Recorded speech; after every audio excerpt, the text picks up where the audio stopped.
Ito nga bang Converge Fiber Access ay interesado na makuha ang serbisyo ni SMB Guard Jericho Cruz? Marami nagtatanong kung yan nga ba posibilidad dahil alam natin na ang Converge ngayon ay naghahanap ng panibago na magagamit na guard, lalo na at hindi pa malaman kung kailan makababalik ito si Jordan Heading dahil sa kanyang injury. Kung sakasakali nga na magkaroon ng desisyon itong Converge na kunin si Jericho Cruz, kinakailangan mag-offer din sila ng sulit na kapalit naman dito sa San Miguel. At yan daw yung pinag-aaralang mabuti ngayon ng management ng Converge. Si Jericho Cruz ay isa lamang dito sa mga posibleng guards na kunin ng Fiber Xers dahil nangangailangan sila ng mga players na magagamit ngayon dahil nakita naman natin dito sa first two games nila medyo shallow yung bench ng Converge nung nawala si Jordan Heading. Kaya sa ngayon, dito natin masasabi talaga na kinakailangan nila ng mga players na maidadagdag dito sa kanilang roster. Kung sakasakali nga na itong Converge ay magdadagdag ng mga players, ito si Jericho Cruz, magandang option yan dahil ito, yung two-way player talaga. Alam nating nakaka-score yan, pero grabe rin magdepensa, kaya ito ay bagay dito sa Converge Fiber Access. Kung meron kang Stockton at Cruz doon sa lineup mo, isa na siguro sa pinakamatikas yung backcourt nila kung sakasakali. Kaya bagay talaga ito si Jericho Cruz dito sa Converge. Yun nga lang ang tanong, sino naman kaya ang hihilingin kapalit ng San Miguel Beer? At yan siguro magiging mabigat na tanong dahil alam naman natin ng SMB gusto niya talaga ay lagi silang panalo sa trade, kaya medyo mahirap yung sabihin natin makapag-diskusyon ng trade yan. Kaya yan ang aabangan natin ngayon dito sa Converge.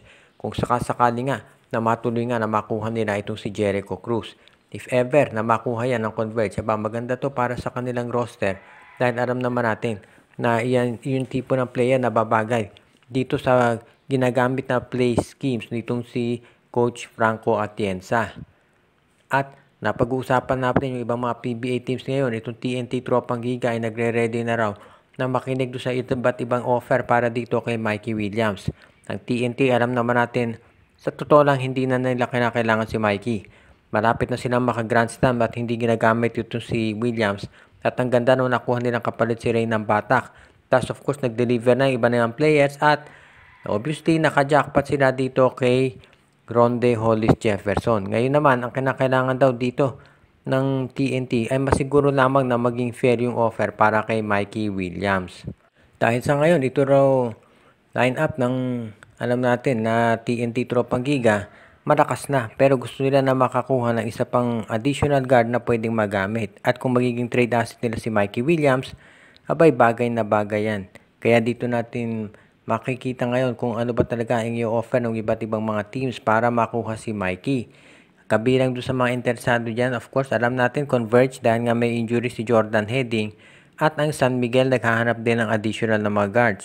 Pero base dyan sa mga sitwasyon na yan, most likely na itong Converge dyan makikipag-trade itong TNT. Dahil kinakailangan gawin ng TNT syempre na siguraduhin na kung kani-kanino man sila makapag-usap, magkakaroon sila ng fair na trade.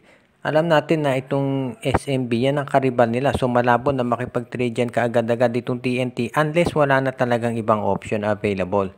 So sa tingin ko mas malaki chance na Converge ang manalo dito sa ganyang usapan. Or malay natin baka itong Phoenix interesado kay Mikey, pero sa totoo lang, hindi kaya sigurong ibigay ng Phoenix yung salary na hinihingi nito si Mikey Williams. So malamang Converge na lang ito.